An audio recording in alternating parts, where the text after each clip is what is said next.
ये तो हाफिज कुरान था, फिर उसकी कब्र से ये सांप क्यों निकल रहा है? एक गांव में एक ऐसे नौजवान का इंतकाल हो गया जिसने बचपन में पूरा कुरान हिफ्ज किया था। लोग उसे हाफिज कहा करते थे।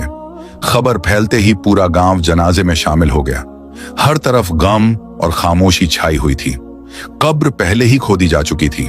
जब जनाजा उठाकर लोग उसे दफनाने के लिए कब्रिस्तान पहुंचे और जैसे ही लाश को कब्र में उतारने लगे, अचानक वहां मौजूद हर शख्स सिहर उठा। कब्र के अंदर का मंजर देखकर लोगों के हाथ पांव ठंडे पड़ गए। अंदर मोटे मोटे काले सांप कुंडली मारकर बैठे हुए थे। उनकी आंखें अजीब तरह से चमक रही थीं, जैसे किसी का इंतजार कर रहे हों। डर के मारे लोग पीछे हट गए। कुछ लोगों ने हिम्मत करके डंडों से सांपों को भगाने की कोशिश की, लेकिन हैरानी की बात यह थी कि सांप टस से मस नहीं हुए। आखिरकार मजबूर होकर वह कब्र बंद कर दी गई और तय किया गया कि दूसरी जगह कब्र खोदी जाए। नई जगह मिट्टी हटाई गई, मगर वहां भी वही भयानक दृश्य सामने आया। कब्र के अंदर फिर काले सांप मौजूद थे। ऐसा लग रहा था मानो पूरी जमीन उस लाश को कबूल करने से इनकार कर रही हो। अब माहौल और भी ज्यादा डरावना हो गया। तब इमाम साहब ने जनाजे के साथ आए घर वालों से सख्त लहजे में पूछा, बताओ ये लड़का कौन था, इसके अमाल क्या थे? ये सुनते ही उसके वालिद फूट फूट कर रो पड़े।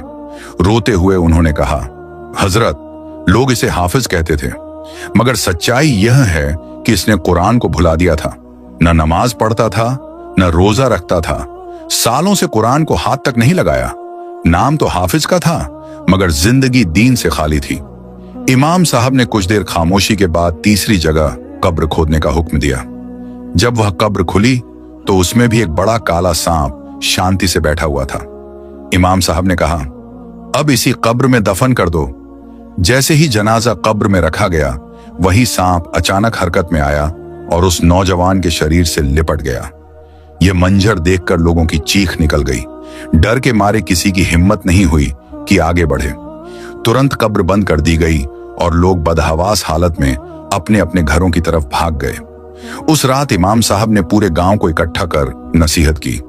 उन्होंने कहा, जो इंसान कुरान से दूर हो जाए, नमाज छोड़ दे और दीन को भुला दे, उसे मौत के बाद जमीन भी आसानी से कबूल नहीं करती। सिर्फ नाम का हाफिज होना काफी नहीं, कुरान पर अमल करना जरूरी है। उस रात पूरे गांव पर अजीब सन्नाटा छाया रहा। लोग रो रो कर अल्लाह से तौबा करते रहे। नमाजें अदा की गईं और हर घर से कुरान की तिलावत की आवाजें उठने लगीं। ऐसा महसूस हो रहा था मानो पूरा गांव अपने गुनाहों पर शर्मिंदा होकर अल्लाह की तरफ लौट आया हो।